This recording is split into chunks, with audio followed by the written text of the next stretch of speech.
Easter, my friends. If you are watching this on Easter Sunday, and if you are watching any other day, I hope you are having a beautiful and blessed day. If you have been following me and watching my videos, then you're going to recognize this card set, as I shared how I set up for the Crucified King card set and scripture writing plan by Brave Little Taylor. I will link her information to Instagram in the description below. I will also link my setup video. It is called The Crucified King Scripture Study and Tag Ring Setup and Process. Some of the tags I had already started, and I just went in and added some elements to it. So it's kind of a fun little video to watch. But here today I wanted to show you the behind the scenes, the how I study and why it's important to me. There are 17 cards in this set, and I went through all 17. I read what Taylor wrote, which was her taking some of the scripture and putting it on the card and focusing in on an attribute of Jesus.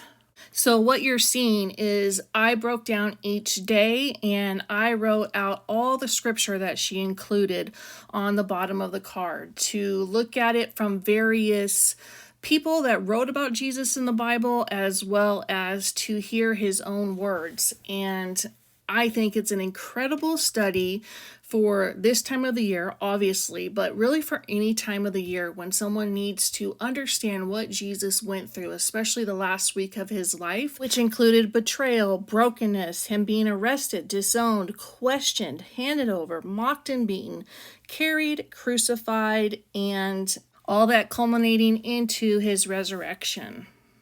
At one point when I was writing down the scripture, I messaged Taylor and I was asking her, I'm like, I think you have something out of order. And she's like, no, it's not out of order. And what I realized was I was getting away from the title of the card and the attribute, and I was starting to think that this was in chronological order. So I was so invested in the order and what was happening in the story that I've read before, but every time I read it, and anytime you read it in a different way, it just sparks something new. Ultimately, the cards are in chronological order.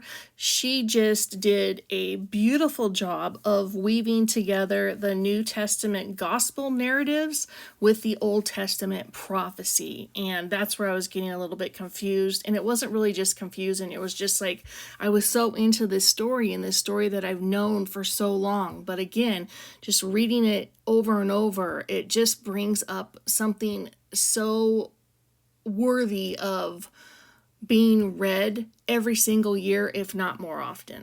As I come to the last card here, I just want to say that I love writing out scripture because it just helps me. I read the scripture and then I write it and then I go back to it, then I study it, and then I go to my Bible and I highlight it, so it's constantly going over and over in my head. So I hope you enjoyed this video. It's a little one, but I just wanted to show you that there is some depth and studying that's happening behind the creativity, and I think we need to share that more and show people that, hey, you know, we're not just creatives, we're also studying the Bible and learning something from it, and this is part of my ministry. So again, hope y'all had a happy Easter.